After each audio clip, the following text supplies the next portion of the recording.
जय माता दी। आप सभी का हमारे YouTube चैनल पर हार्दिक स्वागत है। आज सुने देवी भागवत पुराण आगे की कथा। आज की कथा है नारद जी द्वारा व्यास जी को देवी की महिमा बताना। ऋषिगण बोले, हे सौम, महर्षि व्यास की किस पत्नी से सुखदेव जी उत्पन्न हुए, उनका जन्म किस प्रकार हुआ और किस प्रकार से उन्होंने इस संहिता का सम्यक अध्ययन कर लिया। आपके द्वारा ही वे अयोनिज कहे गए हैं, तो फिर अरणी से उनकी उत्पत्ति कैसे हुई। हे महामते, इसमें हमें महान संशय हो रहा है, आप उसका समाधान करें। हम लोगों ने पहले ही सुना है कि महातपस्वी सुखदेव जी गर्भयोगी थे। ऐसी स्थिति में उन्होंने इतने विस्तृत पुराण श्रीमद् देवी भागवत का अध्ययन कैसे कर लिया। सूत जी बोले, प्राचीन काल में एक समय सत्यवती के पुत्र व्यास जी सरस्वती नदी के किनारे अपने आश्रम में गौरैया पक्षी का जोड़ा देखकर आश्चर्यचकित हो गए। अंडे से तत्काल पैदा हुए लाल मुख वाले, सुंदर अंगों वाले एवं पंख रहित शिशु को घोंसले में ही छोड़कर वे दोनों उड़ गए और अत्यंत परिश्रम से चारा लाकर उस शिशु के चोंच में डालते हुए दोनों पक्षी अत्यंत आह्लाद युक्त होकर उस शिशु के अंगों को अपने अंगों से रगड़ते हुए प्रेम पूर्वक उसके मुख को चूम रहे थे। व्यास जी सुंदर उस शिशु में उन दोनों पक्षियों का ऐसा अद्भुत प्रेम देखकर चिंता में पड़ गए और मन ही मन सोचने लगे, यदि अपने पुत्र के प्रति पक्षियों में ऐसा प्रेम दिखाई दे रहा है तो अपनी सेवा का फल चाहने वाले मनुष्यों में ऐसा प्रेम व्यवहार होने में आश्चर्य ही क्या। क्या ये दोनों पक्षी इसका सुख साधन स्वरूप विवाह करके स्वयं सुखी रहते हुए इसकी वधू का सुंदर मुख देख पाएंगे। क्या इनकी वृद्धावस्था में ये धर्मनिष्ठ पुत्र पुण्य प्राप्ति के लिए इन दोनों की सेवा करेगा। धन आदि अर्जित करके क्या ये अपने माता पिता को संतुष्ट रखेगा और इनकी मृत्यु के उपरांत क्या इनका विधि पूर्वक प्रेत कर्म करेगा, अथवा क्या गया तीर्थ जाकर ये बालक उनके श्राद्ध आदि कर्म करके उनका उद्धार करेगा, तथा उनके परलोक साधन हेतु क्या ये विधि पूर्वक नीलोत्सर्ग नील वृषभ छोड़ने का कर्म करेगा। पुत्र के शरीर का आलिंगन और विशेष रूप से उसका लालन पालन इस संसार में सभी सुखों में उत्तम सुख कहा गया है। पुत्र रहित मनुष्य की न तो सद्गति होती है और न तो उसे स्वर्ग की ही प्राप्ति होती है। अतः परलोक साधन के लिए पुत्र से बढ़कर अन्य कोई उपाय नहीं है। मनु आदि ऋषियों ने भी धर्म शास्त्रों में कहा है कि पुत्रवान मनुष्य स्वर्ग प्राप्त करता है और पुत्रहीन व्यक्ति को स्वर्ग प्राप्ति कभी भी नहीं होती है। इस बात में अनुमान की कोई आवश्यकता ही नहीं है, अपितु ये प्रत्यक्ष रूप में भी देखा जाता है। साथ ही ये वेद स्मृति आदि का भी सनातन वचन है कि पुत्रवान मनुष्य पापों से मुक्त हो जाता है। रोगावस्था में तथा मरण काल में भूमि सैया पर पड़ा हुआ संतानहीन प्राणी दुखित होकर अपने मन में विचार करता है कि मेरे घर में पर्याप्त धन है, अनेक प्रकार के पात्र हैं तथा मेरा ये भवन भी अत्यंत सुंदर है, किंतु अब इन सब का स्वामी कौन होगा। चूंकि मृत्यु काल में उस प्राणी का मन अति दुखी होकर भ्रमित होता रहता है, इसलिए उस भ्रांत मन वाले प्राणी की दुर्गति अवश्य ही होती है। इस प्रकार अनेकानेक चिंतन करके और बार बार लंबी तथा गर्म सांसें लेकर सत्यवती पुत्र व्यास जी का मन अत्यंत खिन्न हो गया। इसके बाद मन में बहुत सोच विचार करके अंततः दृढ़ निश्चय करके वे तपश्चर्या के लिए मेरु पर्वत पर चले गए। उन्होंने मन में विचार किया कि मैं विष्णु, रुद्र, इंद्र, ब्रह्मा, सूर्य, गणेश, कार्तिकेय, अग्नि एवं वरुण, इन देवताओं में किस देवता की आराधना करूं, जो वर प्रदान करने में उदार तथा अभीष्ट फलों को देने वाला हो। इस प्रकार व्यास जी विचार कर ही रहे थे कि उसी समय संयोगवश मुनि श्रेष्ठ नारद जी हाथों में वीणा धारण किए हुए वहां आ गए। उन्हें देखकर सत्यवती पुत्र व्यास जी अत्यंत प्रसन्न हुए और उन्होंने अर्घ्य तथा आसन प्रदान करके उन मुनि से कुशल क्षेम पूछा। कुशल प्रश्न सुन लेने के पश्चात मुनिवर नारद जी ने पूछा, हे द्वैपायन, आप किस कारण से चिंताग्रस्त हैं, ये मुझे बताएं। व्यास जी बोले, संतानहीन व्यक्ति की सद्गति नहीं होती और कभी भी उसके मन में सुख अनुभूति नहीं होती है। इसी बात को लेकर मैं अत्यंत दुखित हूँ और बार बार यही सोचता रहता हूँ, मैं अभिलषित फल देने वाले किस देवता को अपनी तपस साधना से प्रसन्न करूं। इसी चिंता में पड़ा हुआ मैं आपकी शरण में हूँ। हे महर्षि, आप सब कुछ जानने वाले हैं। हे कृपा सिंधु, आप मुझे शीघ्र ही बताएं कि मैं किस देवता की शरण में जाऊं, जो प्रसन्न होकर मुझे पुत्र प्रदान कर दे। सूत जी बोले, व्यास जी के द्वारा इस प्रकार पूछे जाने पर वेद वेत्ता तथा महामना महर्षि नारद अत्यंत प्रेम पूर्वक कृष्ण द्वैपायन से कहने लगे। नारद जी बोले, हे पराशर तनय, हे महाभाग, आपके द्वारा जो प्रश्न यहाँ मुझसे पूछा गया है वैसा ही प्रश्न पूर्व काल में मेरे पिता ब्रह्मा जी ने मधुसूदन भगवान विष्णु से किया था। मेरे पिता ब्रह्मा जी कौस्तुभ मणि की प्रभा से दीप्तिमान शंख चक्र गदा और पद्म धारण करने वाले, पीत वस्त्र धारण करने वाले, 4 भुजाओं वाले, श्रीवत्स चिन्ह से विभूषित वक्ष स्थल वाले, सभी लोकों के कारण स्वरूप देवादिदेव जगत गुरु जगदीश्वर वासुदेव देवेश जगतपति श्रीनाथ विष्णु को ध्यान में अवस्थित होकर कठोर तप करते हुए देखकर अत्यंत विस्मय में पड़ गए और उन्होंने पूछा।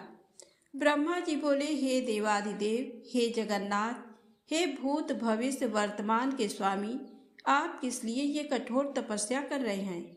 हे जनार्दन, आप किसके ध्यान में लीन हैं। हे देवेश, ये देखकर मैं परम विस्मय में पड़ गया कि समस्त विश्व का स्वामी होते हुए भी आप ऐसा ध्यान कर रहे हैं। भला इससे बढ़कर अन्य कौन सी विचित्र बात होगी। आपके नाभि कमल से प्रादुर्भूत होकर मैं संपूर्ण लोकों के कर्ता के रूप में अधिष्ठित हूँ। हे लक्ष्मीपते, आपसे भी श्रेष्ठतर कौन देवता है, उस देवता को मुझे बताइए। हे जगन्नाथ, मैं तो यही जानता हूँ कि आप ही आदि स्वरूप, सबके कारण, निर्माता, पालनकर्ता, संहारक तथा सभी कार्यों को संपादित करने वाले हैं।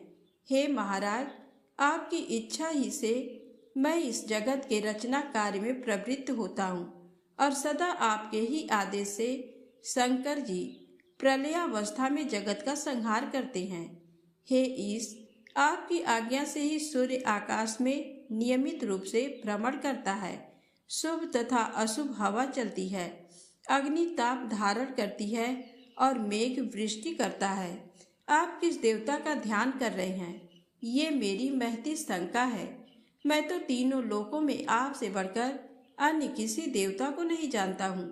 हे सुब्रत, मैं आपका भक्त हूँ, अतः कृपा करके अपनी तपस्या का रहस्य बताइए, क्योंकि ये सर्व विदित है कि महान लोग अपने भक्तों से कुछ भी गोपनीय नहीं रखते हैं। ब्रह्मा जी का वचन सुनकर भगवान विष्णु उनसे बोले, हे ब्राह्मण, आपको अपने मन की बात बताता हूँ, आप उसे एकाग्रचित्त होकर सुने। यद्यपि सभी देव, दानव और मानव यही जानते हैं कि आप जगत की रचना, मैं जगत के पालन और शिव जी जगत के संहार के परम कारण हैं, तथापि वेद तत्वज्ञ विद्वान ये तर्क न करते हैं कि किसी शक्ति के द्वारा ही आप सृष्टि के कर्ता हैं, मैं भरता हूँ और शंकर जी हरता हैं। जगत की रचना के लिए आप में राजसी शक्ति विद्यमान है, मुझ में सात्विकी शक्ति स्थित है तथा शिव जी में तामसी शक्ति बताई गई है। उस शक्ति के न रहने पर आप न तो सृष्टि रचना कर सकते हैं, न मैं पालन कार्य करने में समर्थ हो सकता हूँ और न तो शंकर संहार कर सकते हैं। हे विभो, हम सभी निरंतर उसी शक्ति के अधीन रहते हैं। हे सुब्रत, अब प्रत्यक्ष तथा परोक्ष से संबंधित दृष्टांत भी आप सुनिए। इसमें कोई संशय नहीं कि मैं परतंत्र होकर शेष शैया पर शयन करता हूँ। और उसी शक्ति के अधीन होकर समय पर काल का वशवर्ती होकर मैं शयन से उठता हूँ। उसी शक्ति का अवलंबन प्राप्त कर मैं सदा तपश्चरण करता रहता हूँ। मैं कभी लक्ष्मी के साथ सुखपूर्वक विहार करता हूँ और कभी दानवों के साथ अत्यंत भीषण शरीर को चूर्ण कर देने वाला तथा लोगों को भयभीत कर देने वाला युद्ध भी करता हूँ।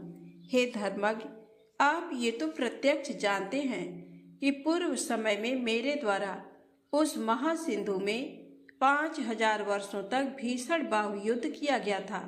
हे देव, कान की मैल से उत्पन्न अत्यंत दुष्ट, मदोन्मत्त तथा अहंकारी मधुकैटभ नामक दोनों दानवों का मैंने देवी की कृपा से ही संहार किया था। हे महाभाग, क्या आप उस समय परात्पर कारण स्वरूपा महाशक्ति को नहीं जान पाए थे? अतः बार बार क्यों पूछ रहे हैं? उसी शक्ति की इच्छा से मैं परम पुरुष के रूप में महासागर में विचरण करता हूँ और विभिन्न युगों में कच्छप, वराह, नृसिंह तथा वामन के रूप में अवतरित होता रहता हूँ। तिर्यक योनि में उत्पन्न होना किसी के लिए भी प्रिय नहीं होता। मैं अपनी इच्छा से वामन, वराह आदि योनियों में उत्पन्न नहीं होता हूँ, अपितु इसमें उसी शक्ति की प्रेरणा ही परम कारण है।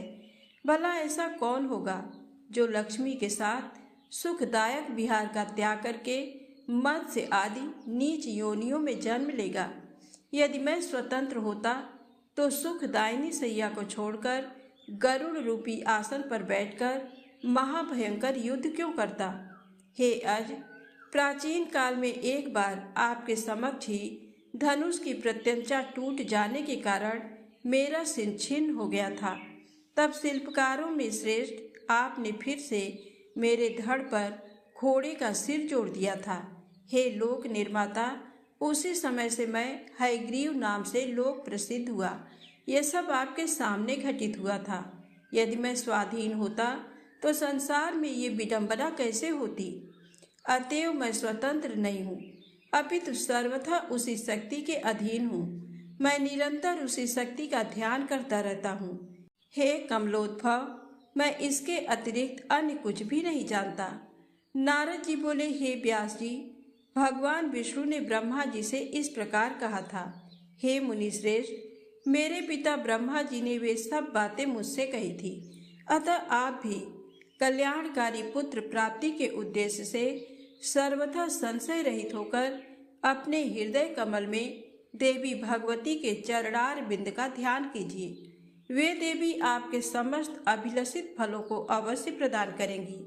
सूत जी बोले, नारद जी के ऐसा कहने पर सत्यवती पुत्र व्यास जी देवी के चरणार बिंद में अपना ध्यान केंद्रित करते हुए तपश्चर्या हेतु पर्वत पर चले गए।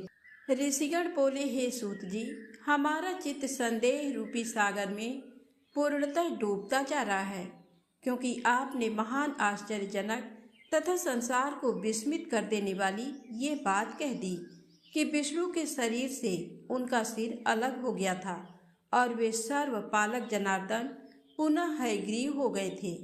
वेद भी जिन भगवान विष्णु का स्तवन करते हैं, समस्त देवता जिनका आश्रय ग्रहण करते हैं, जो आदि देव हैं, जगत के स्वामी हैं और सभी कारणों के भी कारण हैं, दैव योग से उनका भी मस्तक कैसे कट गया? हे महामते, वह सब आप हमसे विस्तार पूर्वक शीघ्र कहिए।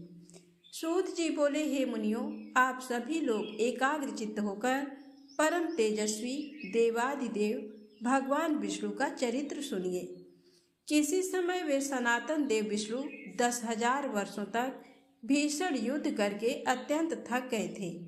तदनंतर एक समतल तथा शुभ स्थान पर पद्मासन लगाकर पृथ्वी पर स्थित प्रत्यंचा चढ़े हुए धनुष पर गर्दन टिकाए हुए उस धनुष की नोक पर भार देकर लक्ष्मीपति भगवान विष्णु सो गए और थकावट के कारण दैव योग से उन्हें गहरी नींद आ गई।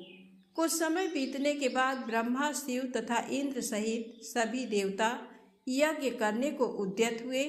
वे सब देव कार्य की सिद्धि हेतु यज्ञों के अधिपति जनार्दन भगवान विष्णु के दर्शनार्थ बैकुंठ लोक को गए। उस समय उन्हें वहां न देखकर वे देवतागण ज्ञान दृष्टि से देख करके वहां पहुंचे जहां भगवान विष्णु विराजमान थे। वहां उन्होंने सर्वव्यापी भगवान विष्णु को योग निद्रा के वशीभूत होकर अचेत पड़ा हुआ देखा। तब वे देवगण वहीं रुक गए। सभी देवताओं के वहां रुक जाने के बाद जगतपति विष्णु को निद्रा मग्न देखकर ब्रह्मा रुद्र आदि प्रमुख देवता अत्यंत चिंतित हुए। तदनंतर इंद्र ने देवताओं से कहा, हे श्रेष्ठ देवगण, अब क्या किया जाए। हे श्रेष्ठ देवताओं, अब आप सभी ये विचार करें कि इनकी निद्रा किस प्रकार भंग की जाए। तब शिव जी ने इंद्र से कहा कि इनकी निद्रा का भंग करने से महान दोष लगेगा, किंतु हे श्रेष्ठ देवगण, यज्ञ कार्य भी अवश्य करणीय है। इसके बाद परमेष्ठी ब्रह्मा जी ने पृथ्वी पर स्थित धनुष के अग्रभाग को खा जाने के लिए दीमक का सृजन किया। उन्होंने ये सोचा कि दीमक के द्वारा धनुष का अग्रभाग खा जाने पर धनुष नीचा हो जाएगा, तब वे देवादिदेव विष्णु निद्रा मुक्त हो जाएंगे। ऐसा होने पर निस्संदेह देवताओं का संपूर्ण कार्य सिद्ध हो जाएगा। अतः सनातन ब्रह्मा जी ने दीमक को इस कार्य के लिए आदेश दिया। तब दीमक ने ब्रह्मा जी से कहा कि देवादिदेव जगत गुरु लक्ष्मीपति भगवान विष्णु का निद्रा भंग मैं कैसे करूं? क्योंकि नींद में बाधा डालना, कथा में विघ्न पैदा करना, पति पत्नी के बीच भेद उत्पन्न करना एवं माँ पुत्र के बीच बैर भाव पैदा करने के लिए षड्यंत्र करना ब्रह्म हत्या के समान कहा गया है। अतः मैं देवादिदेव भगवान विष्णु का सुख क्यों नष्ट करूं? हे देव, उस धनुष का अग्रभाग खाने से मेरा क्या लाभ है, जिसके लिए मैं ऐसा पाप करूं? स्वार्थ के वशीभूत होकर ही समस्त लोग पाप कार्य में प्रवृत्त होता है, इसलिए मैं भी इसमें कोई स्वार्थ सिद्ध होने पर ही इसका भक्षण करूंगा। ब्रह्मा जी बोले, सुनो, हम लोग यज्ञ में तुम्हारे भाग की व्यवस्था कर देंगे, इसलिए तुम अविलंब भगवान विष्णु को जगाकर हम लोगों का कार्य संपन्न कर दो। होम कार्य में आहुति प्रदान करते समय जो हव्य आसपास गिरेगा उसी को अपना भाग समझना, और अब तुम शीघ्रता पूर्वक हमारा कार्य करो। सूत जी बोले, हे ऋषियों, ब्रह्मा जी के इस प्रकार कहने के अनंतर दीमक ने धरातल पर स्थित धनुष के अग्रभाग को खा लिया, जिससे धनुष की डोरी मुक्त हो गई। प्रत्यंचा के खुल जाने पर धनुष का वही ऊपरी कोना मुक्त हो गया। इस प्रकार एक भीषण ध्वनि पैदा हुई, जिससे वहां सभी देवगण भयभीत हो गए। ब्रह्मांड क्षुब्ध हो उठा, पृथ्वी में कंपन होने लगा, सभी समुद्र उद्विग्न हो गए, जलचर जंतु व्याकुल हो उठे, प्रचंड हवाएं प्रवाहित होने लगी, पर्वत प्रकंपित हो उठे। किसी दारुण आपदा के सूचक उल्कापात आदि महान उपद्रव होने लगे। सूर्य तिरोहित हो गए तथा सभी दिशाएं अत्यंत भयावह हो गई। ये सब देखकर देवता लोग चिंतित होकर सोचने लगे कि इस दुर्दिन में अब क्या होगा।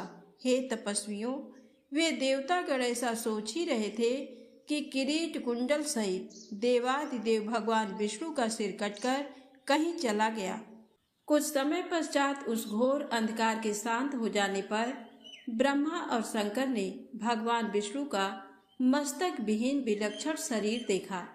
भगवान विष्णु का सिर विहीन धड़ देखकर वे श्रेष्ठ देवता अत्यंत विस्मित हुए और चिंता सागर में निमग्न होकर शोकाकुल हो इस प्रकार विलाप करने लगे। हे नाथ, हे प्रभु, ये कैसी विचित्र अलौकिक घटना हो गई। हे देवाधिदेव, हे सनातन, हम सभी देवताओं के लिए तो ये बात विनाशकारी है। ये किस देवता की माया है जिसके द्वारा आपके सिर का हरण कर लिया गया? आप तो सर्वदा अच्छेद्य, अभेद्य और अदा हैं। हे विभो, इस प्रकार आपके चले जाने पर हम देवता तो मृत्यु को प्राप्त हो जाएंगे। हम लोगों के प्रति आपका कैसा स्नेह था। हम लोग स्वार्थ के कारण ही रुदन कर रहे हैं। संकट की ये स्थिति न तो दैत्यों ने, न यक्षों ने और न राक्षसों ने ही पैदा की है, अपितु हम देवताओं ने ही ये विघ्न उत्पन्न किया है। तथापि हे रमापते, इसमें किसका दोष समझा जाए? हम सभी देवता पर आश्रित हैं। हम इस समय क्या करें और कहाँ जाएं?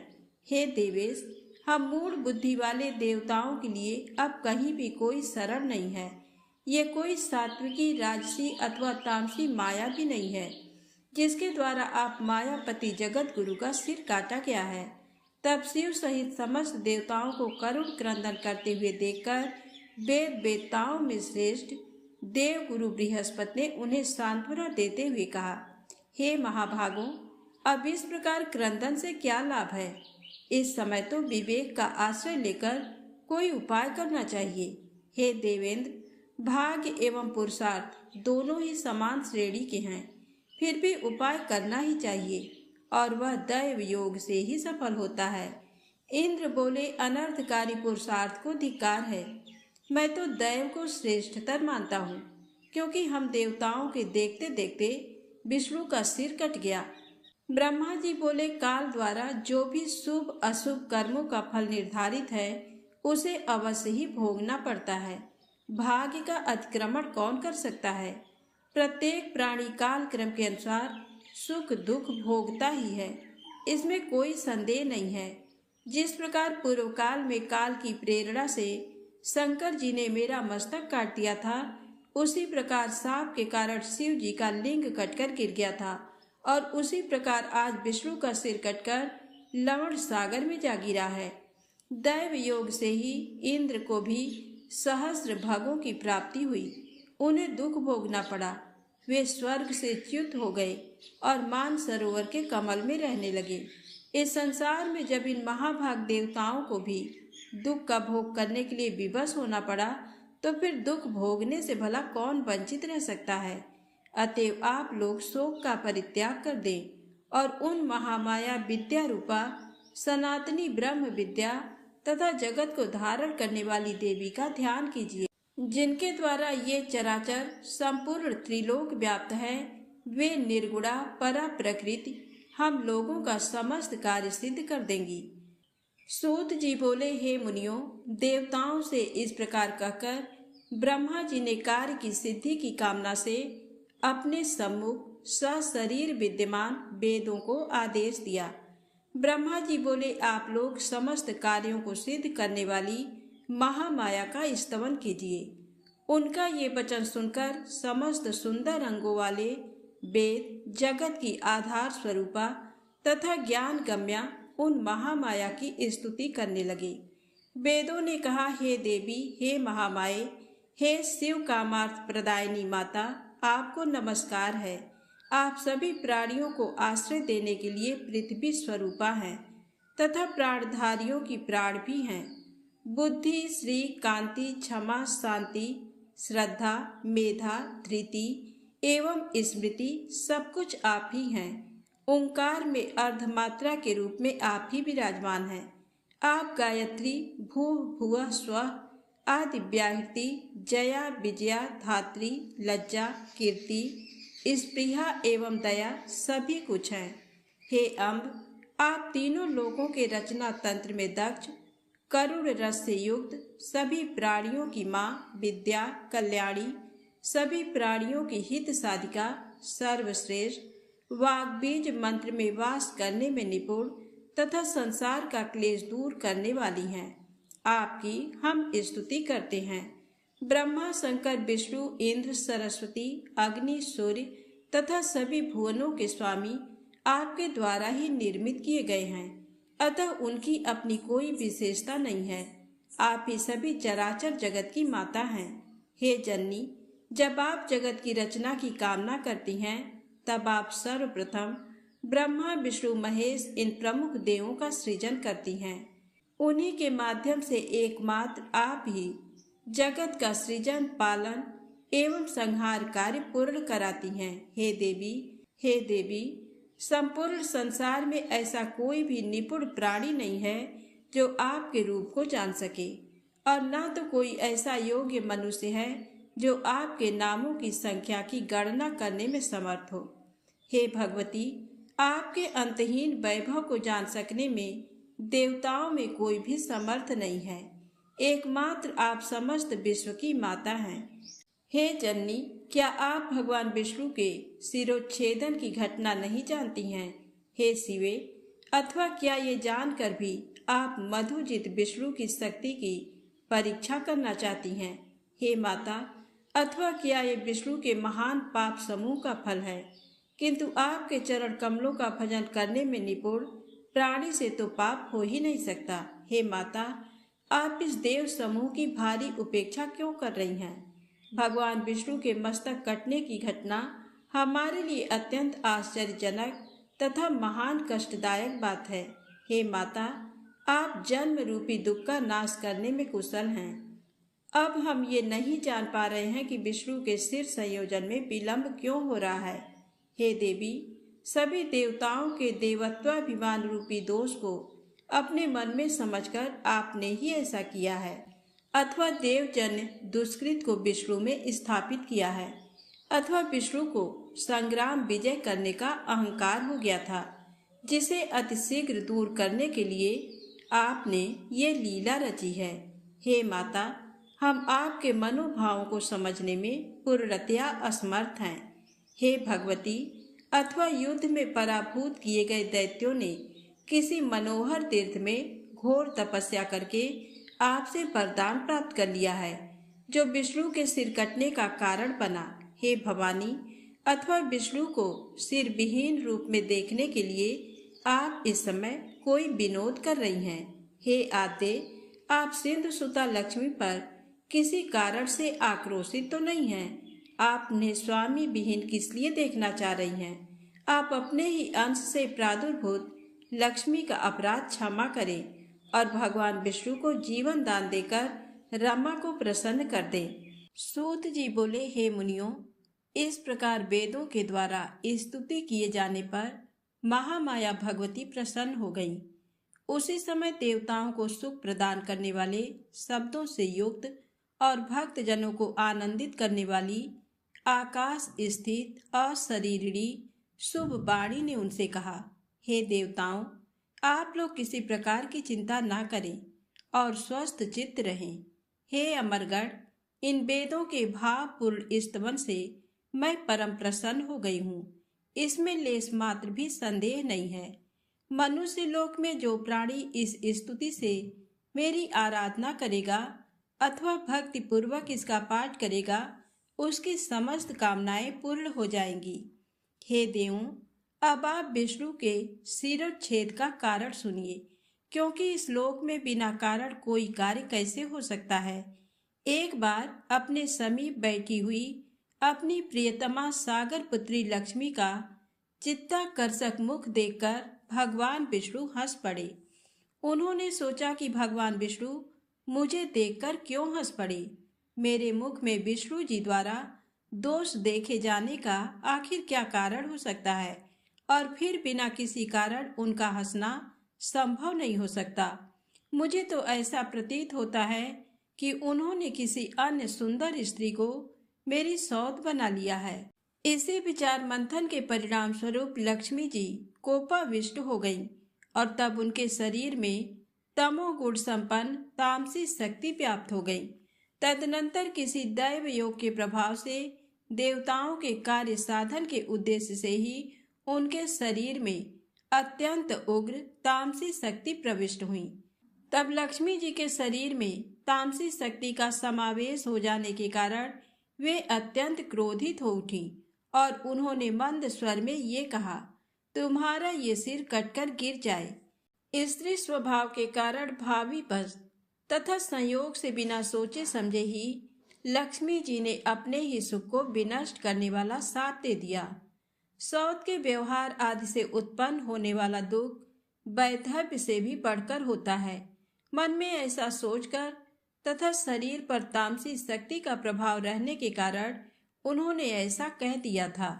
अब मैं उन वासुदेव को पूर्व की भांति सिर युक्त कर देती हूँ। इनका सिर पूर्व शाप के कारण लवण सागर में डूब गया है। हे श्रेष्ठ देवताओं, इस घटना के होने में एक अन्य भी कारण है। आप लोगों का महान कार्य अवश्य सिद्ध होगा, इसमें कोई संदेह नहीं है।